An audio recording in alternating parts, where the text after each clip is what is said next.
Good morning students. आज हम class 10 की एक्सरसाइज 8.2 का फर्स्ट क्वेश्चन इसमें कंप्लीट करेंगे। हमें एक्सरसाइज 8.2 स्टार्ट करने से पहले हमें ट्रिग्नोमेट्री फंक्शन है ना, इनके एंगल्स पता होने चाहिए कि इन पे एंगल्स की वैल्यू कितनी होती है। जैसे साइन 60 पे वैल्यू कितनी होती है, कोस 30 डिग्री पे वैल्यू कितनी होती है, साइन 30 डिग्री पे वैल्यू कितनी होती है, कोस 60 पे वैल्यू कितनी होती है। अगर हमें ये वैल्यूज़ नहीं पता है तो हम अपने एक भी क्वेश्चन हम इससे सोल्व नहीं कर पाएंगे इनके बिना।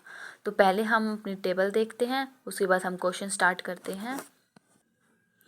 ये हमारे पास पूरी टेबल है। अगर हम इनकी sine theta, cos theta, tan theta, अगर हमें इन सब की वैल्यू, अगर हमें 0, 30, 45 डिग्री, 60 डिग्री, 90 डिग्री अगर इन पे नहीं पता है तो हम अपना एक भी क्वेश्चन सोल्व नहीं कर पाएंगे। तो पहले हम ये टेबल देखते हैं कैसे कंप्लीट होगी, उसके बाद हम अपना क्वेश्चन करना स्टार्ट करेंगे।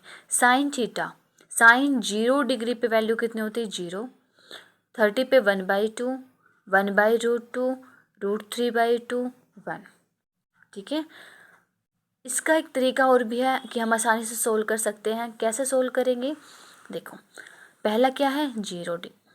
पहला मान लो 0, 1, 2, 3 और 4। ठीक है। इस पूरे नंबर्स को 4 से डिवाइड कर दो, /4, /4। अगर हमें पहले वाले साइन थीटा की हर एक एंगल पे पता लग गई ना वैल्यू, तो हम हर एक क्वेश्चन को, हर एक रेशियो की वैल्यू एंगल फाइंड आउट आराम से कर सकते हैं। ठीक है, /4 और ऐसा कर दो √।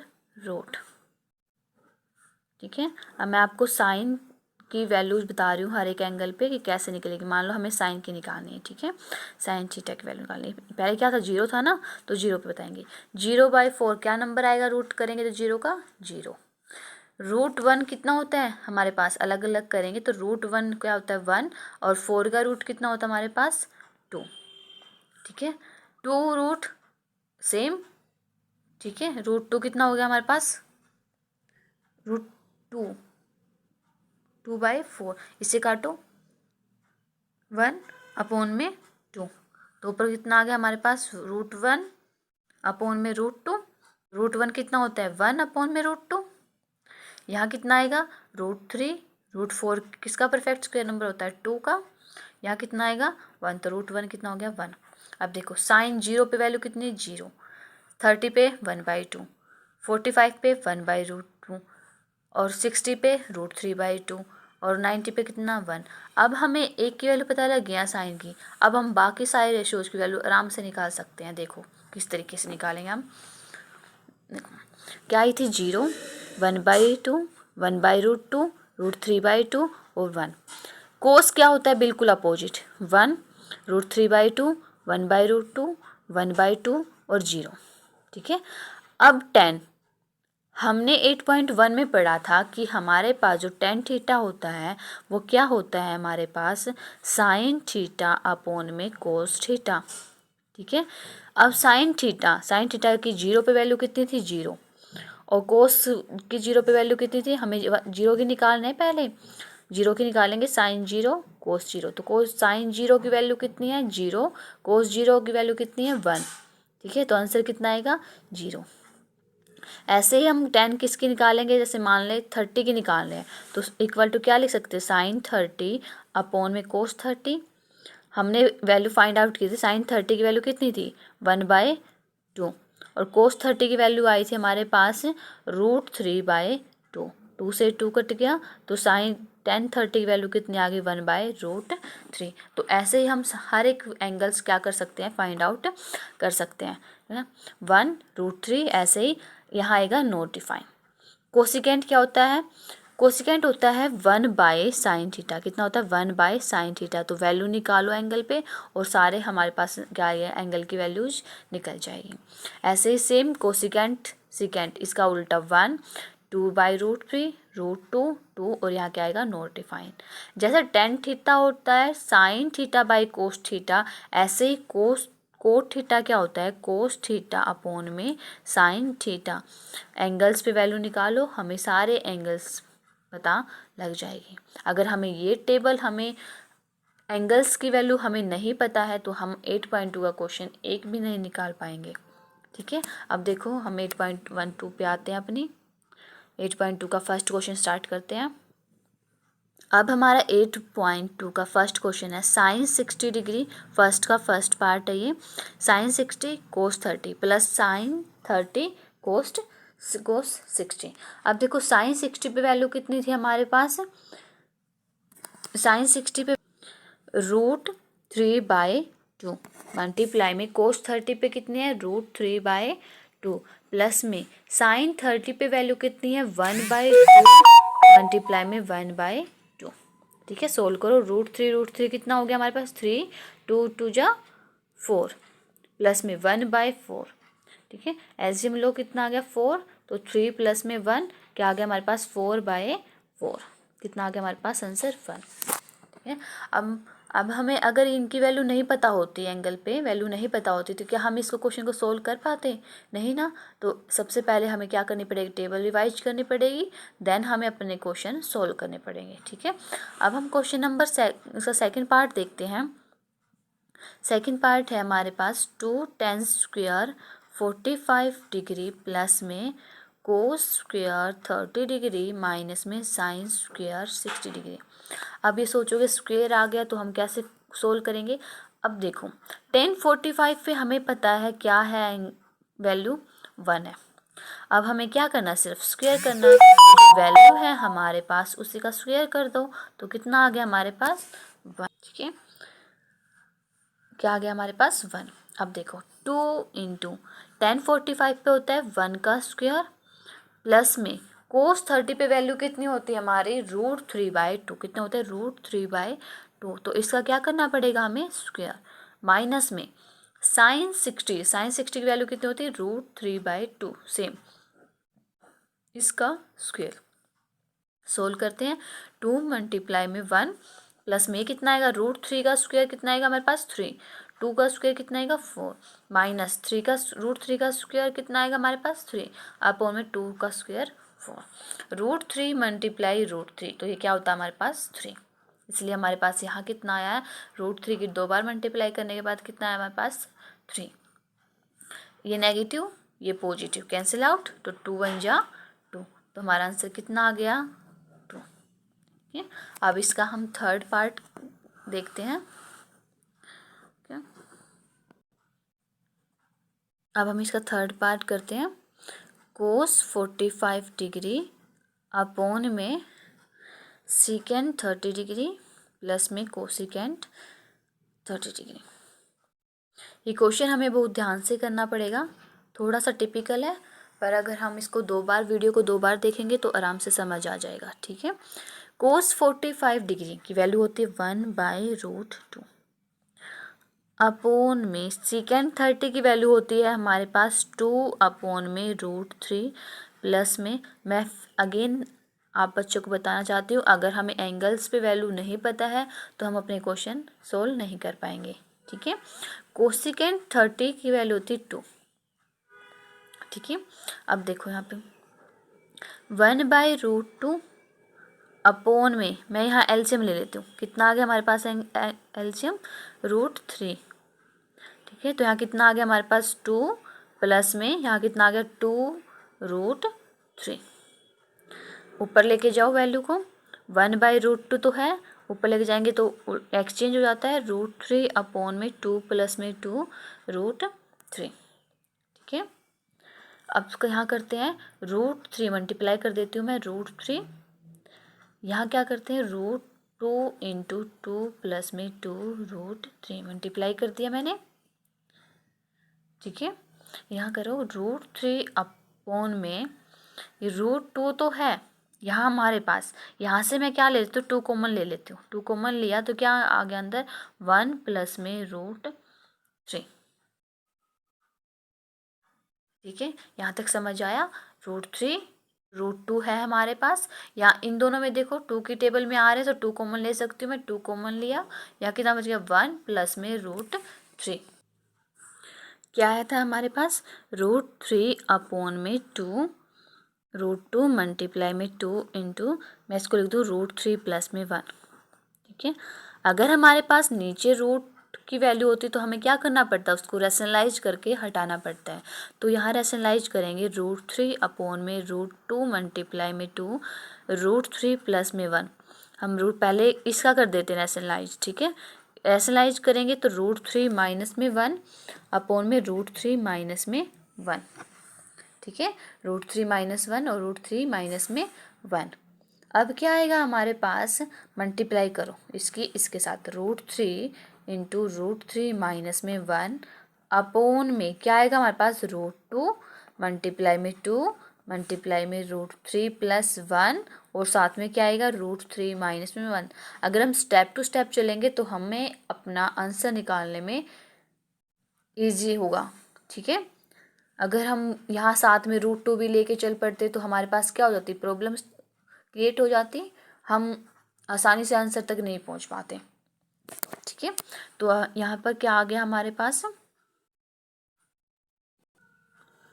सोल्व करें। अब इसको हम क्या करते हैं, हमें पता है a plus B a minus B, ये किसका फॉर्मूला होता है, a square minus B square का, यही है a plus B a minus B, ये किसका फॉर्मूला होता है, a square minus B square, मतलब √3 का स्क्वायर माइनस 1 का स्क्वायर, तो 3 माइनस 1 कितना आ गया हमारे पास, 2।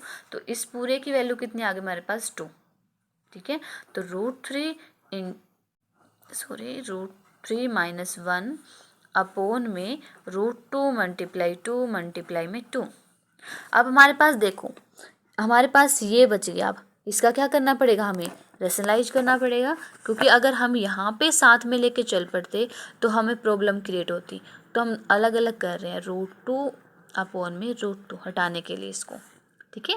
रैशनलाइज कर दिया तो आंसर क्या आ गया हमारे पास, यहाँ पे √2 भी आ गया, मल्टीप्लाई में √3 है और साथ में क्या है, √3 माइनस में 1 अपॉन में √2 मल्टीप्लाई √2 कितना होता है, 2 मल्टीप्लाई 2 मल्टीप्लाई 2, ठीक है।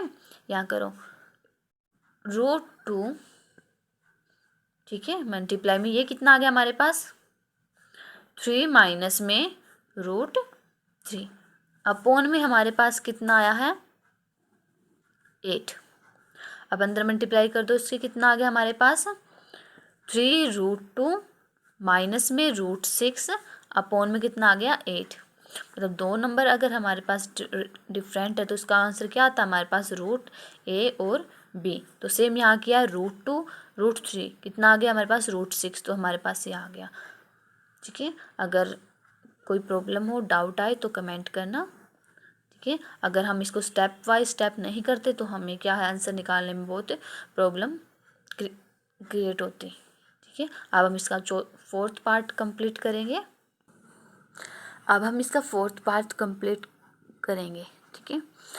ये भी थोड़ा सा टिपिकल है, पर ध्यान से समझोगे तो हम एक बार में ही समझ आ सकता है, अगर आप बिल्कुल बहुत ध्यान से अगर इसको क्वेश्चन को करने की कोशिश करोगे तो, ठीक है। अपॉन में कितना है हमारे पास, सेकेंड 30 डिग्री प्लस में कोस 60 डिग्री प्लस में कोस 45, वैल्यू पुट करते हैं। साइन 30 कितना होता है, 1/2 प्लस में 1 अपॉन में 1 माइनस में 2/√3। मैंने 1 इसलिए लिखा है क्योंकि एलसीएम हो सकता है आराम से। अपॉन में कितना आ गया, सेकेंड 30 कितना है हमारे पास, 2/√3। कोस 60 कितना है हमारे पास वैल्यू, 1/2 प्लस में कोट 45 कितना था, 1, तो एलसीएम के लिए 1, ठीक है। अब हम यहाँ एलसीएम लेते, पहले एलसीएम लिया तो कितना आ गया हमारे पास, 2√3, ठीक है। यहाँ कितना बच गया, 2 है तो √3, यहाँ कितना आ गया प्लस में 2√3 माइनस में यहाँ कितना है, √3 है तो 2 बच गया, 2 2 जा 4 अपॉन में नीचे क्या आ गया एलसीएम, 2√3, यहाँ कितना आ गया 4 प्लस में √3 माइनस में प्लस में 2√3, इससे ये कैंसिल हो गया। इतना समझ आ गया। अब यहाँ करते हैं, ठीक है। यह क्या, √3 प्लस 2√3 कितना बन गया हमारे पास, 3√3, ठीक है। 3√3 आ गया, माइनस में 4 है, अपॉन में कितना आ गया हमारे पास, 4 प्लस में 3√3, 4 प्लस में 3√3। अब हम देखो नहीं रख सकते यहाँ पे, तो हमें रैशनलाइज करना पड़ेगा। 3√3 और ये प्लस में तो मतलब माइनस में 4, ठीक है, अपॉन में 3√3 माइनस में 4। यहाँ तक समझ आया? ठीक है, आगे देखते हैं हम। अब हम मल्टीप्लाई कर देते हैं इसकी, ठीक है। अब हम क्या करते हैं, मल्टीप्लाई, इसके साथ मल्टीप्लाई करेंगे, इसके साथ मल्टीप्लाई करेंगे, ठीक है। अब मल्टीप्लाई करते कैसे हैं? अब देखो, अगर हमें ये मल्टीप्लाई करनी है, मान लो ये 2 नंबर हमारे पास, इसकी मल्टीप्लाई करनी है, तो हम कैसे करेंगे? फर्स्ट नंबर की 2 के साथ मल्टीप्लाई, ए कितना हो गया, a²। यहाँ क्या करेंगे, माइनस में ab। अब इसका करेंगे तो माइनस का ba, ठीक है, और यहाँ क्या करेंगे तो माइनस माइनस प्लस, तो प्लस का b², ये आएगा। तो सेम यहाँ करेंगे, 3√3 मल्टीप्लाई में 3√3 क्या है, यहाँ थोड़ा सा बता देती हूँ मैं। 3√3 मल्टीप्लाई में 3√3, 3 जा 9 और √3 कितना होता है 3, तो कितना हो गया हमारे पास 27। तो कितना आ गया 27। अब इस नंबर की इसके साथ मल्टीप्लाई, तो कितना आ गया हमारे पास माइनस का 12√3। अब ये आओ इसके पास, इस नंबर की मल्टीप्लाई इसके साथ करेंगे तो कितना आएगा -12√3, और इस नंबर की इसके साथ करेंगे तो हमारे पास प्लस में कितना आ गया 16 अपॉन में, ठीक है। मैं इसको क्या, ठीक है, यहाँ लिख देती हूँ मैं, इसको ऐसे लिख सकती हूँ 3√3 प्लस में 4, और यहाँ कितना आ गया हमारे पास 3√3 माइनस का 4। मैंने अभी एक लास्ट क्वेश्चन में एक फॉर्मूला बताया था आपको, a² माइनस b² का, क्या होता है a प्लस b और a माइनस का b। a कितना हमारे पास क्या है, देखो a plus b, a plus b, a minus b, a minus b, तो क्या होगा a का स्क्वायर माइनस b का स्क्वायर, तो 3√3 का स्क्वायर माइनस 4 का स्क्वायर। ये सोल्व करेंगे, 3 जा कितना होता है 9, और ये कितना होगा √3 का स्क्वायर कितना होगा 3, तो 9 3 जा होता है 27, माइनस में 4 का स्क्वायर कितना आ गया 16, तो आंसर कितना आ गया हमारे पास 11। तो यहाँ कितना बच गया 27 माइनस में -12 कितना हो गया -24√3 प्लस में 16 अपॉन में, ये सोल्व करके हमारा आंसर कितना आया टोटल 11। सॉल्व करो, 27 प्लस 16 कितना हो गया हमारे पास 43 -24√3 अपॉन में 11, ठीक है, आ गया। ये हमारा क्या है आंसर। अगर बच्चों आपको समझ नहीं आए, कोई भी अगर क्वेश्चन सोल्व करने में डाउट हो तो कमेंट करना, ठीक है। पर अगर स्टेप बाय स्टेप हम क्वेश्चन को देखेंगे तो बिल्कुल भी कहीं भी गलती होने के चांसेस नहीं हो सकते, ठीक है। अब हम इसका last part, question number 5th part इसका कंप्लीट करेंगे फर्स्ट का। अब हम इसका 5th part, last part complete कर रहे हैं। 5 cos square 60 देखने में बड़ा लगेगा, पर इसको बहुत आसानी से हम सोल्व करेंगे।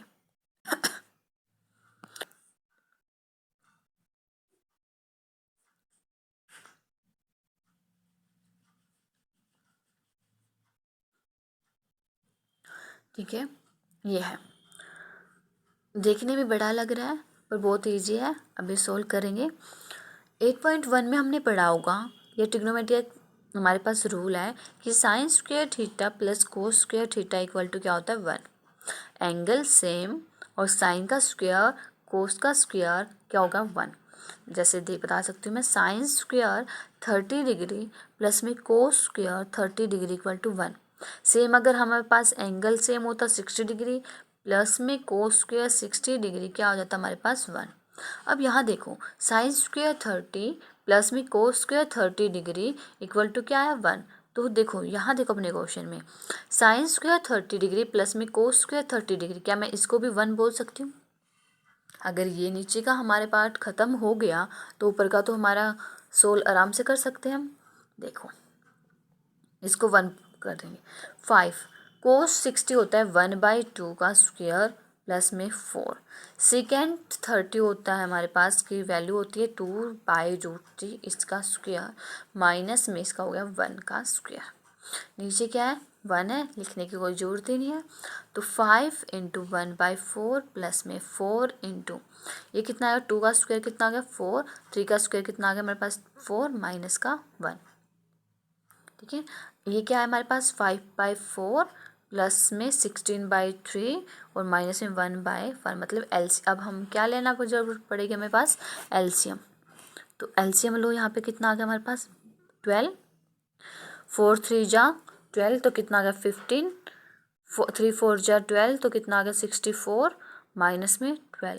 सोल्व करेंगे हम, कितना आ गया हमारे पास है 15 प्लस 64 कितना आ गया 79 माइनस 12/12 कितना आ गया हमारे पास 67/12। आज के हमने फर्स्ट क्वेश्चन के 5 पार्ट कंप्लीट किए हैं। स्टेप बाय स्टेप हमने इसको समझने की कोशिश की है। अगर फिर भी आपको कोई डाउट हो तो कमेंट करना इस वीडियो को और लाइक करना और सब्सक्राइब करना। थैंक यू बच्चों, थैंक यू।